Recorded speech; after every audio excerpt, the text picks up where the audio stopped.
그러니까 교회마다 이제 보니까요. 교회가 이제 좀 젊은 인구가 많을수록, 젊은 층이 많을수록 이 태풍의 한가운데 있고, 좀 이제 노년층 비율이 많은 데들은 비교적 이제 사회생활을 이제 조금 적게 하시는 비율이 많은 데들은 아직 좀 이제 좀 발을 살짝 담그고 있는 그 단계, 이제 머지않아 이제 오게 될 그 풍랑을 맞이해야 되는 그 순간이죠. 그래서 요즘 목사님들도 참 모이기도 힘들 뿐만 아니라 설교 준비하는 것도 힘들고, 너무 이제 모이기가 힘든 시대니까 참 이렇게 말씀 준비하는 것도 쉽지 않은 상태인 거죠. 저도 하도 모이기 힘드니까 이게 말씀 준비하는 게 정말 쉽지 않다, 이런 생각도 좀, 이게 쉽게 말해서 좀 사람이 있고 없고가 이게 중요한 건 아니지만 뭔가 좀 집중력을 가지고 말씀을 준비한다라는 게 이게 정말 좀 어려운 시기가 아닌가, 그런 생각을 좀 해보게 되거든요. 어쨌든 예배라는 것은 사람이 있으나 없으나 항상 힘드나 어려우나 뭐 편안한 시기에 있든지 간에 하나님은 그 예배를 통해서 우리와 관계성을 가지시고 그 예배 가운데 그분의 살아계심과 인도하심을 우리에게 또 비춰주십니다. 10절에 보면 소돔의 관원들아 여호와의 말씀을 들을지어다. 소돔과 고모라는 죄악의 상징이죠. 그런데 하나님이 이스라엘 민족들 향해서 소돔의 관원들이라고 이야기하고 그들을 향해서 말씀을 들을지어다.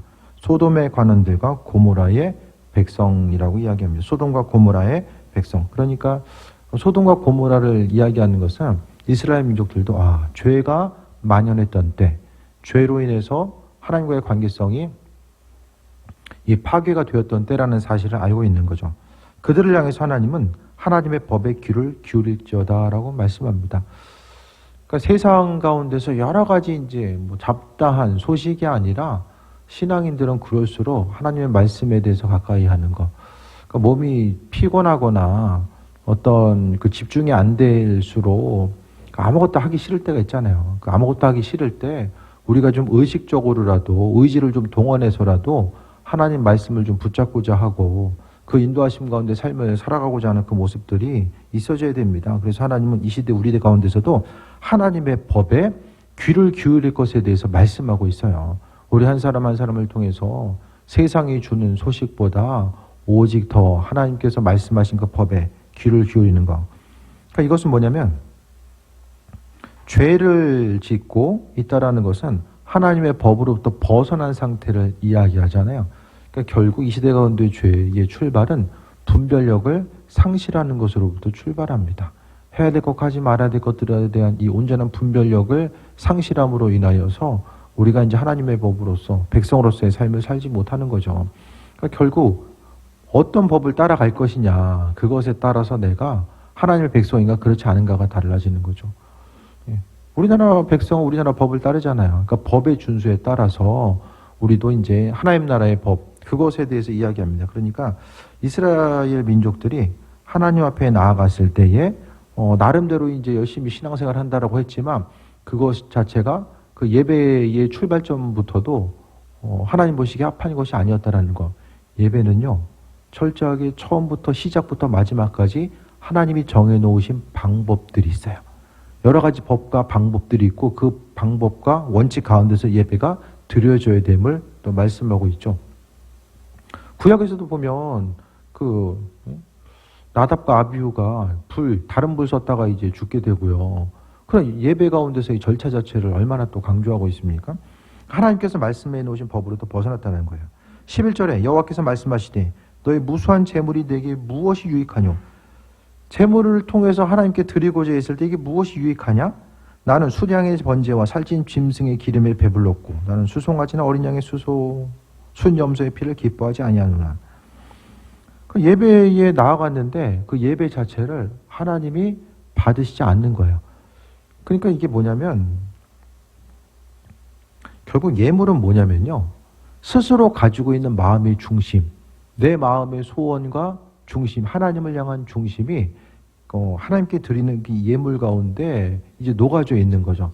그래서 예물을 드리고자 했을 때에 많은 부분을 드리고 덜 드리고를 떠나서 그 예물 가운데서 그러니까 가장 중요한 것은 하나님께 예배하는 자들에게서 가장 중요한 것은 예배자의 마음의 자세. 그러니까 이 시간에 우리가 모여서 예배함에 있어서 어떤 보여지는 화려한 것이 아닌 하나님은요, 우리 예배드린 한 사람 한 사람을 지켜봐주고 계시고 그 마음을 보고 계시죠.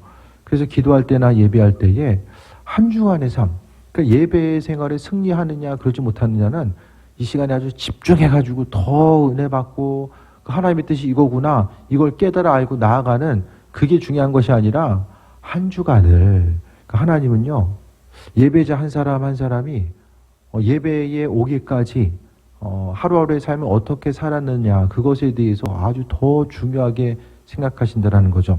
이 결과보다 오히려 더 그 과정 자체, 예배의 자리로 나오는 이 과정 자체를 아주 중요하게 여기신다라는 거예요. 그게 아니면은 주를 향해서 나아오는 것, 순양이나 뭐 양이나 염소나 송아지나 제물로서 드려진 모든 것을 가져오다고 할지라도 하나님은 기뻐하지 않는다라고 합니다. 이것을 통해 볼 수 있는 것은 하나님이 기뻐하시는 예배가 있고 기뻐하지 않는 예배가 있다라는 거죠. 그래서 예배 가운데 예배는 공동체적인 성격이 있어요. 함께 모여서 함께 은혜를 나누는 공동체적인 성격이 있고요. 또 한 가지는 개별적인 성격이 있어요. 그래서 우리 한 사람 한 사람이 동일한 예배를 드리지만 그 예배 가운데서 하나님 받으시는 그 존귀한 예배, 그러니까 개별적으로 하나님 받으신 예배가 있고 받지 않은 예배가 있다라고도 볼 수 있는 거예요. 그래서 예배자의 마음의 중심, 우리의 마음이 죄 가운데 있고 죄가 죄인지를 모르고 또 선과 악에 대해서 별로 관심을 기울이지 않고 또 내 삶의 주인이 내가 되어서 살아간다라면 하나님께서 기뻐하지 않는 거죠. 그래서 재물 자체가 하나님 보시기에는 유익하지 않다. 하나님 기뻐하지 않는다라는 거예요. 그러니까 이 세상 가운데 우리가 가장 참 부담스럽고 두려움을 가지고 있어야 될 게 뭐냐면 하나님께서 예배를 받지 않는다라는 거. 내가 기도해도 찬양을 드려도 예배 자리에 나와도 하나님이 그 예배를 받지 않는다라는 거. 그래서 예배의 승리함은요. 그 예배를 하나님이 받으시는가 받지 않는가. 예배의 대상이 되시는 그분이 받으시는가 아닌가. 그게 훨씬 더 중요하다는 거예요. 내 마음이 어떻고 저렇고 뭐 이렇고 저렇고 그게 중요한 게 아니라 하나님이 그 예배를 기뻐 받으시는가. 그것에 대해서 이야기합니다. 12절 봅니다. 너희가 내 앞에 하나님께서 받지 않는 이유, 그것을 12절을 통해 이야기하는 거죠. 내 앞에 보이러 오니. 요즘에는 보이러도 오면은 참 이렇게 잘했구나. 네? 그렇지 않아요? 보이러라도 오는 마음이 있으면 그래도 요즘에는. 네? 근데 예배 가운데 구약시대에는 다 한 교회 다니잖아요. 네? 뭐 이 교회 있고 뭐 지파별로 교회가 따로 있었던 것이 아니라 구약시대에는 이제 그러니까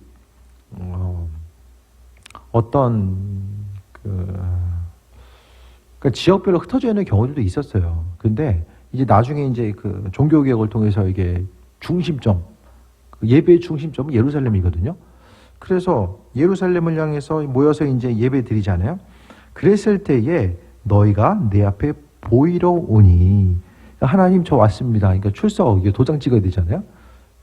출석 도장 찍으려고 이제 하나님께 왔다라는 거예요. 그런데 이것을 누가 너희에게 요구했느냐? 누가 너희한테 출석하는 거고 도장 찍으려고 왔냐? 그러니까 우리가 잊지 말아야 될 거는요. 항상 좀 주님께서 원하시는 일들이 뭔가 우리의 간절한 기도 제목들이 있잖아요. 근데 그 기도 제목의 결과까지라도 하나님의 주권 가운데 좀 맡겨드려야 돼요. 그러니까 주님 기뻐하신 일이면 내가 정말 하고 싶은 일이 있다라고 할지라도 아버지께서 정말 인도하심 따라 이끄심 따라서 그 결과까지라도 맡겨드리면서 또 나아갈 수 있는 그 믿음의 분량이 있어져야만 합니다. 하나님께서 요구하지 않았다라는 거예요. 그러니까 죽을 힘을 다해서 우리는 나는 열심히 신앙생활하고 주님 기뻐하신 신앙생활을 했어라고 나름 생각하는데 주님이 나중에 이제 주님 앞에 갔을 때에 너 교회 저기 마당 밟으려고 왔구나, 보이려고 왔구나 이렇게 말씀하시면 안 되잖아요. 그럼 누구는 보이러 오는 것과 누구는 예배하러 오는 것, 이 차이점이 뭘까? 그러니까 한 주간의 삶을 통해서 하나님의 백성으로서 삶을 살았는가, 그것이 중요하거든요. 나머지 내용들이 이제 뒤에 나와요. 하나님이 이사야서를 통해서 이 책망하신 그 내용들이 나오게 됩니다. 그래서 지금의 이 시대를 통해서 봤을 때에 이 믿음 생활을 하고 살아간다라는 거, 또 이 시대의 신앙인으로서의 삶을 살아간다라는 건요, 정말 주님 보시기에 합한 자로서 마음의 중심을 두지 않으면 우리가 이제 이 날마다 계속 하는 거. 밥 먹을 때 어떠십니까? 밥 먹을 때. 의식적으로 턱을 좀 움직이십니까? 씹으려고? 네? 턱은 알아서 움직이고 있잖아요. 그렇지 않습니까? 아직 뭐 턱 안 움직여가지고 이렇게 씹으려고 힘쓰는 분들은 아직 안 계신 것 같은데 그게 아니잖아요. 그냥 밥 숟갈 갖다 대면 알아서 먹고 있어요. 이런 것처럼 이제 우리가 교회에 오는 것도 시간 됐으니까 가야지. 이런 것처럼 이렇게 움직이게 되면 주님께서 별 기뻐하지 않는다라는 거예요.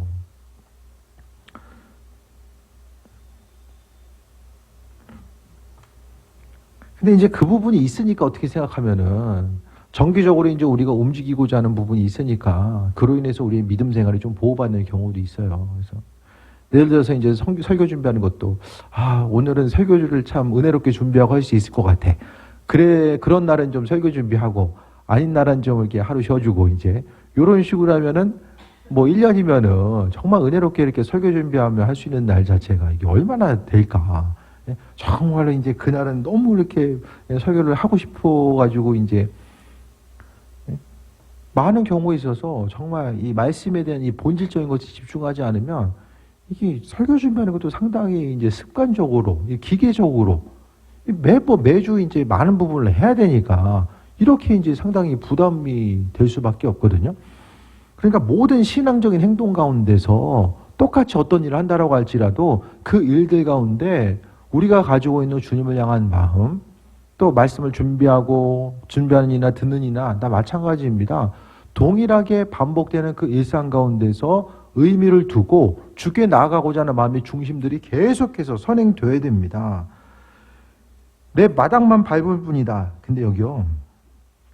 마당만 밟는다. 이게 그냥 도장 치고 간다. 이런 의미처럼 보이잖아요. 근데 히브리 원어 성경 번역을 보니까 뭐로 나와 있냐면 이게 밟는다는 표현이 아니라 이 마당을 짓밟는다. 밟는 거하고 짓밟는다는 게 다르잖아요. 정확한 표현은 짓밟는 거예요. 저도 그동안 그냥 밟는다라고 생각을 했었는데 이게 다시 보니까 짓밟는 거예요.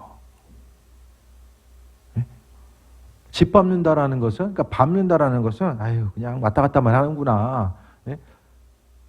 애들도 이제 학교 가는데 이제 그냥 참여하는데 의의를 두는, 그렇게 이제 학교 왔다 갔다 하는 것처럼, 예? 공부 열심히 하려고 하는 사람이 있고, 아이들이 있고, 또 그냥 가야 되니까 이제 졸업장 받아야 되니까 이제 가야 되는 케이스도 있잖아요.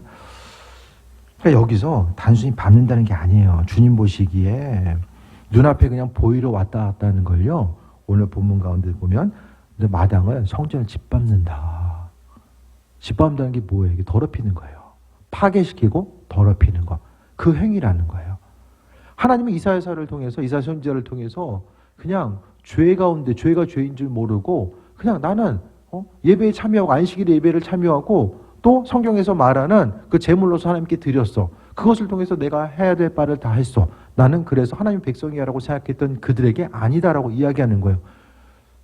죄로부터 구별되지 못한 것, 무슨 예물을 어떻게 가져왔느냐, 어떤 제물을 드렸느냐, 그것보다 하나님 그 마음의 중심을 어떻게 가지고 있는가, 우상 숭배로부터 멀어지고 또 하나님 기뻐하신 일들을 행했는가. 그러니까 우리가 습관적으로 반복하면서 행하는 그 일들이 나도 모르는 사이에 성전을 짓밟고 또 하나님의 뜻과 인도하심을 무시하는 결과들을 초래할 수 있다는 것에 대해서 잊지 말아야만 합니다. 항상 해왔던 것이 우리로 하여금 어떤 나 자신을 보호할 수 있는 그런 요소가 되기도 하지만 이 본질적인 의미성에 대해서 상실하고 하나님의 뜻과 인도하심을 바라보지 못하며 나아가는 이 많은 부분들이 주님과는 상관없는 것들로 인해서 우리에게 오히려 이 화살의 요소로 다가올 수 있다는 거예요. 그래서 12절 보면 너희가 다시 한번 봅니다. 너희가 내 앞에 보이려 오니 이것을 누가 너에게 요구하였느냐? 내 마당만 짓밟을 뿐이니라 라고 이야기합니다. 그러니까 마당만 밟고 왔다 갔다 하는 하나님 보시기엔 원치 않는 모습이라는 거예요. 13절에 헛된 재물을 가져오지 말라. 분향은 내가 가증히 여기는 바요. 월삭과 안식일과 대회로 모이는 것도 그러하니 성위에 아울러 악을 행하는 것을 내가 견디지 못하겠노라. 그러니까 절기가 있잖아요. 예배와 이제 성경에 나와 있는 그 지키라고 하는 절기가 있잖아요. 하나님이 절기에 지킨다고 해가지고 하나님께서 절기 때 빈손으로 나오지 말라고 했으니까 그 절기를 지킴에 있어서 예물을 가지고 나왔는데 하나님이 문제가 뭐냐면은 예물을 드리는 사람이 성령과 더불어 예배와 더불어 악을 행했기 때문에 하나님께서는 그것을 견디지 못하겠다라고 말씀하고 있습니다. 어떤 형식주의적인 것들, 눈에 보여지는 것들. 그러니까 사람 앞에 사람은 속일 수 있고 사람 보기에는 어쨌든 좀 그럴듯하게 보일 수 있잖아요. 사람이 내면은 썩어도 외적으로는 이게 성경은 그거 가지고 회칠한 무덤이라고 이야기하잖아요. 그 속은 썩어 있는데 겉으로는 얼마든지 이렇게 거룩한 척, 말씀대로 살아가는 척, 기도하는 척, 이거 얼마든지 할 수 있거든요. 근데 하나님을 속일 수 없다라는 거예요. 하나님 보시기에는 주님, 저는 이러이러해서 의인입니다. 예배 가운데 앞에 나왔고 이런 예물을 드렸고 내가 이런 삶을 살고자 합니다 하는데 하나님 보시기에는 지금 당장 무엇을 가지고 어디에 있느냐 그게 중요한 것이 아니라 그 삶의 모습이 예배자로서 성경에서 하나님은요 우리에게 다른 어떤 것보다도 성결한 삶, 죄로부터 구별되고 이 성결한 삶의 모습 자체를 우리에게 요구하셨다는 것을 이야기합니다. 주를 향해서 이것도 하고 저것도 하고 내가 죽을 힘을 다해서 주를 위해서 헌신하면서 살겠습니다. 그것보다요 가장 기본적으로 하나님께서 요구하시는 것은 그냥 목사는 목사로서의 삶, 성도는 성도로서의 삶, 하나님의 자녀로서의 가장 기본적인 삶 있잖아요. 어떤 크고 거창한 것이 아니라 그냥 성경에서 이야기하는 성도로서의 삶, 정말 힘들고 좀 부담스러울 때도 있겠지만은 그냥 죄로부터 하나님 죄를 싫어하시니까 성경에서 망한 사람 다 전부 다 죄 때문에 망하잖아요. 죄 때문에 망하고 죄 때문에 버림받고 죄 때문에 받아 누려야 될 것들을 마땅히 받아 누려야 될 것들을 누리지 못하고 죄로 인해서 망하는 거. 그러니까 하나님과 우리의 그 사이를 막아놓는 유일한 것이 이제 죄라고 성경은 이야기하잖아요. 그러면서 하나님께서 야, 너 지금 쉽게 이야기하면 죄질 거 다 짓고 나가지고 예배 자리로 오는 것 자체 하나님께서 견디지 못하겠다. 계속 그거 보고 있으니까 하나님이 싫으신 거예요. 이스라엘 민족들이 이때는 뭐합니까? 특별히 이제 죄 짓고 우상 숭배하고, 그러니까 하나님과 바알을 더불어서 섬기고, 또 말씀과는 상관없이 말씀도 지키고 싶은 만큼 지키고, 그러니까 성경 가운데서 제가 보기에는 아주 그래도 좀 철저하게 말씀 지켰던 때는 이 광야 때다. 광야 때. 정착하고 나서는 끊임없이 우상 숭배하고 또 하나님의 백성으로서의 삶을 살지 않았던 모습을 계속해서 보게 되죠. 그래서 하나님이 견디지 못하겠다고 이야기하는 거예요. 14절 봅니다. 내 마음이 너희 월삭과 정한 절기를 싫어하나니, 하나님이 정해놓았던 그 절기 자체, 그것도 하나님이 싫어하시는 거예요. 그것이 내게 무거운 짐이라 내가 지기에 곤부하였느니라 라고 합니다. 하나님이 예배를 싫어하신대요. 이게 좀 이해가 되십니까? 하나님이 사람이 드린 예배를 싫어하시는 거예요. 예배하면은 우리가 드리기만 하면 하나님은 언제든지 두 팔 벌려 이렇게 환영하고, 우리 한 사람 한 사람에게서 잘했구나, 힘든데 예배도 드렸어? 이렇게 환영해 주실 것 같은데 하나님이 받지 않는 예배, 단순히 그냥 외면하는 것이 아니라 받기 곤비하고 부담스럽고 싫어하고 가증스러워하는 그런 예배 자체가 존재한다는 것을 이야기합니다. 그래서 이제 신앙인으로서 살아가면서 우리가 어떤 삶을 어떻게 살아가야 될까? 여러분 주변에도 신앙인으로서의 삶을 사는 이들이 많이 있잖아요. 그러니까 그들이 하나님 기뻐하시는 죄로부터 구별된 온전한 예배자로서의 삶을 사는 사람이 있고, 그냥 이름만 가지고 사는 사람들이 있잖아요. 믿음 생활. 저는 자세하게 평신도들이 어떻게 삶을 살아가고 어떻게 신앙생활 하는지는 그 공동체 가운데 제가 속해 보이지 않았기 때문에 잘은 모르죠. 근데 하지만 이제 저는 이제 목사님들은 이제 어떻게 살아가고 어떻게 신앙생활 하는가, 어떻게 목회하는가를 어쨌든 보게 되는데, 중요한 것은 하나님 보시기에 합한 자로서 받은 은혜, 하나님께서 우리에게 주신 은혜 자체가 오히려 신앙생활에 걸림돌이 되는 경우들이 생각보다 많이 존재한다라는 거예요. 주께서 많은 것을 주셔서 누리게 하셨는데 그 누리는 것 자체가 정말 온전한 영성을 가지고 죄로부터 구별되면서 나아갈 수 있는 그것이 아니라 오히려 주님께서 주신 것 때문에 그것 때문에 망하는 경우들이 너무나 많이 존재한다는 거예요. 오히려 없고 부족하면 더 무릎 꿇고 주께 나아갔을 누군가가 하나님께 주신 것들 때문에 오히려 그로 인해서 어려움 당하고 심지어 버림받게 되는 경우들이 존재한다는 거예요. 그러니까 중요한 거는 이 당사자들은 잘 몰라요. 내 상태가 어떠한지를 잘 모르는 거예요. 그래서 우리가 기도함을 통해서 주께 물어보고 하나님께 나와서 간구하고자 했을 때에 주께서 나 자신에게, 그러니까 하나님이 나 자신을 어떻게 생각하시는지 우리는 계속해서 물어봐야 되고 또 그것을 통해서 우리의 방향성을 점검하고 그 인도하심 따라 나아가야 됨을 말씀드립니다. 15절 봅니다. 너희가 손을 펼 때에 내가 내 눈을 너희에게서 가리고, 손을 핀다라는 것이 하나님을 향해서 간구하는 것이 될 수도 있고 마음의 소원을 아뢰는 것일 수도 있잖아요. 기도하면서. 그랬을 때 하나님이 눈을 너에게서 가린다. 여기서 이제 구월동에서 기도하는데 하나님이 절대로 이제 동네를 쳐다보지 않는 거예요. 하나님이 그러니까 기도하든 말든 관심을 기울이지 않는 거예요.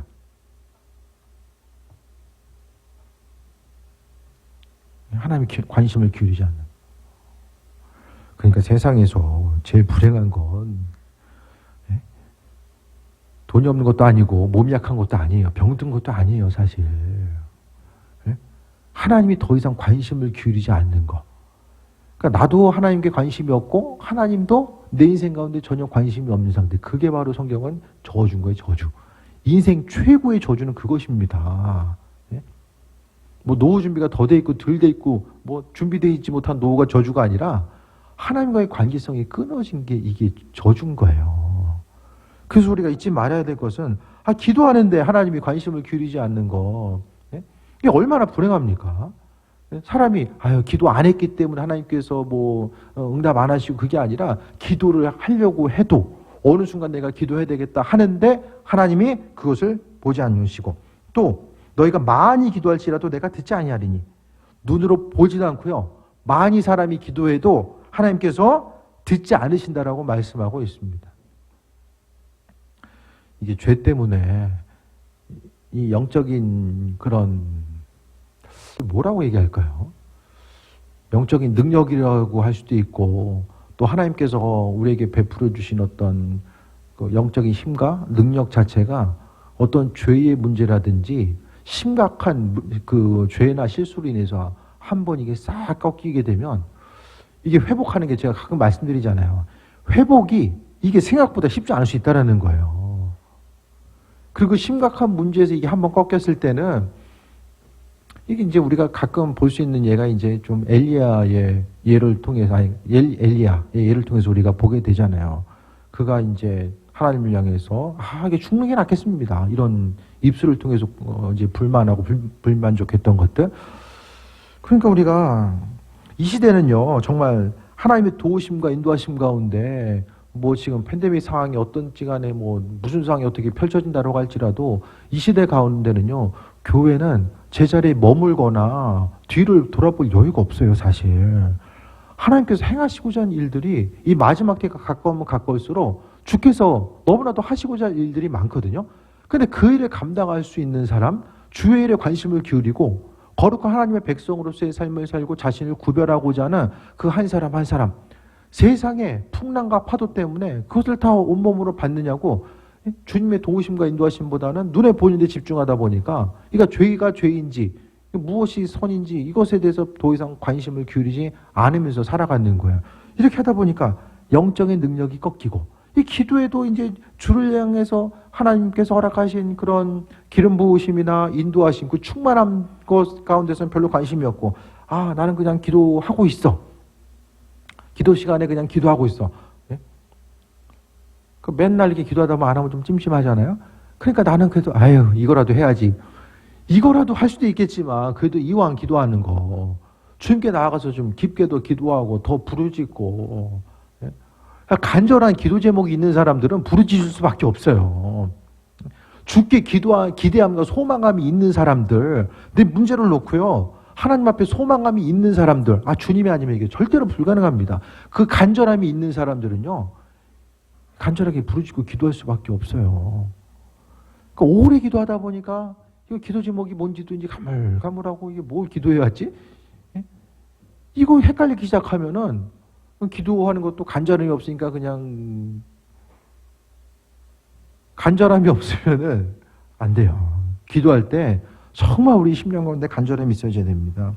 그래서 하나님을 향해서 손을 펼 때 하나님 보시고 기도할 때에 많이 기도할지라도 하나님 듣지 않으신대요. 많이 기도하는데도. 예?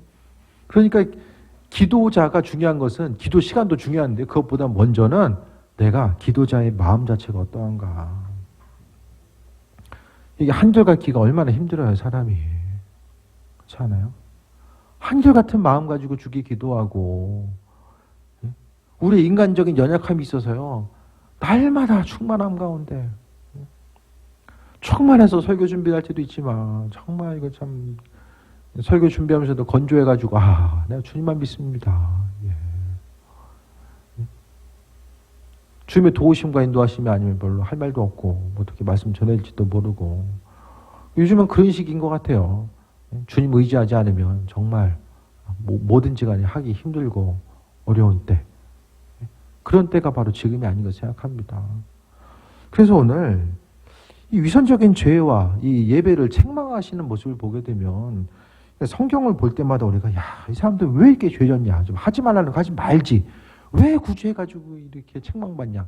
지금의 시대는 더합니다. 사실 사람의 마음과 생각들, 죄의 요소, 이 빼앗는 것들이 훨씬 많아요. 이 당시에는 불 끄면 아마 죄 안 졌을걸요? 네? 깜깜하면 자야 되잖아요. 요즘엔 깜깜해도 안 자요. 불 켜면 되잖아요. 네? 상대적으로 이때보다 더 제가 생각하기에는 전기가 발명되면서 등이 발명되면서 죄질 시간 더 늘어난 거예요. 잠잘 시간에 죄 짓고 다니잖아요. 지금.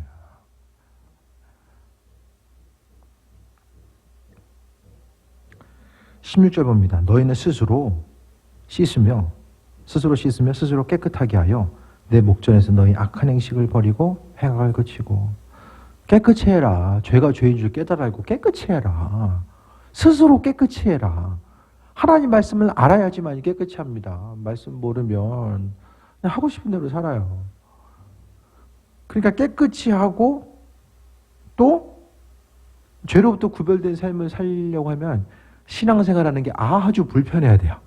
요즘 어떠세요? 신앙생활하는 거. 믿음 생활하는 게 아주 불편해져야 돼요.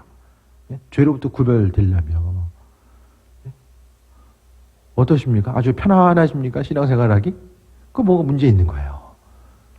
요즘 좀 이 정도면 그래도 좀 살만한데 신앙생활 이 정도 하면 좀 살만한데 이게 문제되는 거예요. 하나님 말씀대로 살려면요. 몸도 힘들고요. 마음도 피곤하고 좀 절제해야 되고 하고 싶은 거 좀 절제하고 내려놓고 살아가야 될 때가 좀 있잖아요. 하나님 말씀대로 살아가기 위해선 그런 부분도 목회자나 평신도나 마찬가지잖아요. 주의 말씀대로 살아가고 절제하고 살아가기 위해서는요. 믿음 생활이 정말 불편할 수밖에 없어요. 정말 하고 싶은 거. 하고 싶은 것이 있음에도 불구하고 절제하고 하나님 때문에 입술로 선포한 것 때문에 내가 들은 것 때문에 내가 결단한 것 때문에 내려놓고 포기해야 될 때 그러니까 믿음 생활함에 있어서 우리가 잊지 말아야 될 것은 신앙생활하는 것. 오늘 본문 가운데서도 스스로 깨끗이 하는 것. 너희는 스스로 깨끗이 있으며 스스로 깨끗이 하고 이게 뭡니까? 악한 행실을 버리고 행악을 그치고 악한 행실과 행악이 주는 기쁨과 즐거움 자체를 내려놓고 살아가는 거예요. 우리는 분명히 세상적으로 보기에는 해도 되고 그냥 해도 별 문제가 안 되고 뭐 안 해도 별 문제가 안 되는 것들이 있어요. 근데 주님 보시기에는 안 하는 것이 더 좋은 것이 있고 하는 것이 더 좋은 것들이 분명히 있거든요. 근데 그런 부분들은 하나님 말씀 앞에 우리 자신을 비춰보지 않으면 이것을 분별할 수가 없어요. 뭐 이 정도는 해도 되고 뭐 이 정도는 누려도 되고 이런 부분들 자체를 나 자신이 스스로 결정하기보다 주께서 바라시고 원하시는 부분이 무엇인지를 돌아보는 거죠. 이것이 바로 깨끗하게 하는 것. 그래서 악한 행실을 그치라는 거예요. 예배 자리로 나아가고 또 신앙인으로서의 삶을 살아감에 있어서 스스로를 돌아보면서 주님 보시기에 악한 행동 자체가 무엇인가, 이런 것들을 털어서 뭐 먼지 한 사람은 어디 있어? 그게 아니라 털어서 나는 먼지라고 할지라도 계속해서 주님 보시기에 합하지 않는 것들이 무엇인지를 돌아봐야지만이 기도할 때도 아버지께 부르짖고자 했을 때에 주께서 응답하시고, 또 아버지께서 손을 내밀어 주시고 들으시고 지켜봐 주고 계시는 그 모든 것들을 경험할 수 있게 됩니다. 첫 번째가 16절에 나와 있는 것처럼 믿음의 권면을 하고 있는 거예요. 그 이사야서를 통해서 보게 되면 하나님은 책망하시면서도 해결책을 계속 주고 계세요. 많은 말씀을 하시는 것을 그것을 통해서 이스라엘 백성들이 하나님의 백성으로서 그들이 삶을 돌이키고 주의 백성으로서의 온전한 삶을 살기 원하시는 아버지의 뜻이 있는 거죠. 악을 버릴 뿐만 아니라 해야 될 게 무엇입니까? 그칠 것과 행할 것이 무엇인지를 말씀하고 있어요. 죄된 것들은 먼저 16절을 통해서 버리고 17절을 통해서는 행하라는 것은 먼저는 선행을 배우며 하나님의 말씀을 통해서 선한 행동을 배우고 정의를 구하며 학대받는 자를 도와주며 고아를 위하여 신원하며 과부를 위하여 변호하라 하셨느니라. 결국 해야 될 것은 주변 이웃들과의 관계성 가운데서 해야 될 것을 말씀하고 있죠. 그러니까 죄 짓는데, 그러니까 죄는 대부분 어디서부터 출발합니까? 이기적인 본능으로부터 많은 부분 출발해요.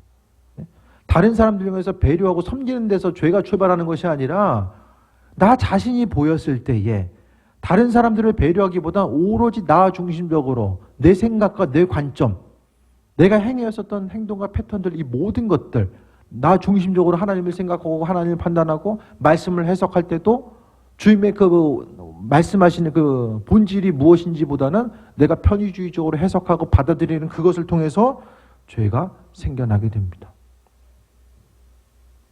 근데 그거 하지 말고 선행과 정의와 돕고 변호하는 이런 부분들에 대해서 결국 무엇입니까?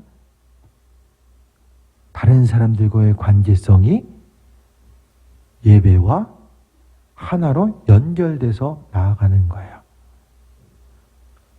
그래서 사람 안 만나고 나 사람 만나면 죄지니까 집에 있으면서 사람 안 만나고 나 자신의 거룩함을 유지해야 돼.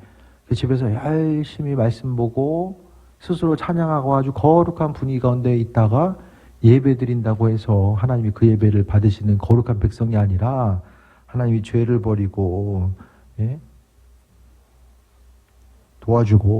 도와주래잖아요. 이 당시에 가장 약자가 고아와 과부예요. 정말 다른 사람의 도움의 손길이 아니면 살 수 없는 대표적인 부류. 좀 더 나아가면 나그네와 레위인, 이거 네 부류. 근데 특히 고아와 과부가 이 당시에 가장 도와줘야 될 사람들. 그래서 우리는 온전한 예배자로서 주님 보시기에 상급은요, 주님과 1대1의 관계성 가운데 기도만 했다고 상급이 나는 것이 아니라 뭡니까? 섬김을 통해서 예배가 회복되고요. 그 섬김의 자리에 있을 때 하나님께서 그 예배를 기뻐 받으시고 주님으로부터 우리가 누릴 수 있는 은혜와 상급이 있게 됩니다. 우리 18절부터 20절 좀 더 볼까요? 여호와께서 말씀하시되 오라 우리가 서로 변론하자. 너희 죄가 주홍 같을지라도 눈과 같이 휘어질 것이요 지는 같이 붉을지라도 양털같이 되리라. 너희가 즐겨 순종하면 땅의 아름다운 소산을 먹을 것이요 너희가 거절하여 배반하면 칼에 삼켜지리라. 여호와 입의 말씀이니라. 그래서 이제 이야기하는 거죠. 계속 죄질래? 아니면 죄를 버리고 선을 행할래? 두 가지의 길이 있는 거. 성경은 항상 두 갈래의 길을 이야기합니다. 이쪽 갈래? 저쪽 갈래? 그러면서 마지막에 이제 우리가 주님 원하신 뜻을 행하면은 하나님과의 계약 관계가 성립이 되는 거야.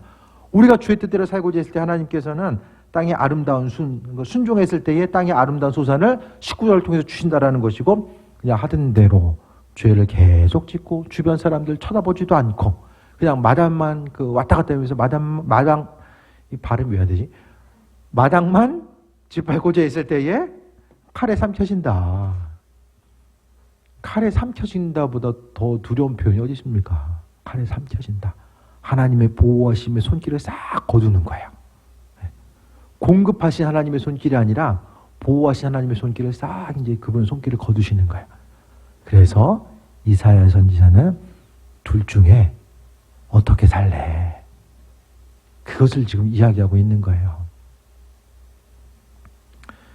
예수님 믿으면서도 쉽고 편하게 살려면 얼마든지 쉽고 편하게 살 수 있어요. 그냥 욕 좀 먹고 그냥 쉽고 편하게 살 수도 있는 방법들이 좀 있잖아요. 그냥 하고 싶은 대로 살고 그냥 내가 쉽고 편하고 이 인생 한 번 사는 거 뭐 있어? 하고 싶은 거 하면서 사는 거지.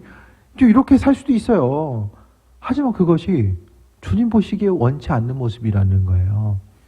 그래서 오늘 본문 가운데 1장 17절에 나와 있는 것처럼 누군가를 이용해서 돕고 행하는 거, 이거 하려면 믿음 생활하는 것 자체가 상당히 외적으로는 불편한 게 될 수밖에 없다라는 거예요. 내 시간과 물질과 열정. 이틀 동안 월화 이 인도 동역자를 도와주고 나서 새벽 예배 이틀을 못 왔어요. 그냥 쓰러졌어요. 진짜 교회 부흥회하는 것 같더라고요. 부흥회 끝나고 나서의 딱 그 느낌. 그게 뭐 누가 시켜서 한 게 아니잖아요. 시켜서 한 게.